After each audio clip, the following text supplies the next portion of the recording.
Hi guys, in this video I am going to show you how you can refill your phone using this Bitrefill website. First, log into your Bitrefill account and click phone refills right here. Then choose your network operator. These network operators will change according to your country. I'm going to choose my operator, and in the next page select the amount you want to get as a reload, and in the next box type your phone number. Then simply click add to cart. After that click checkout. Then in the next page choose how you are going to pay this bill. I'm going to use my USD balance in Bitrefill account. You can use all of these other coins to get a phone refill.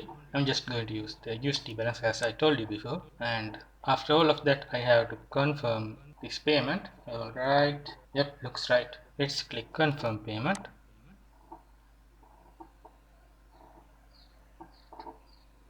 And order completed.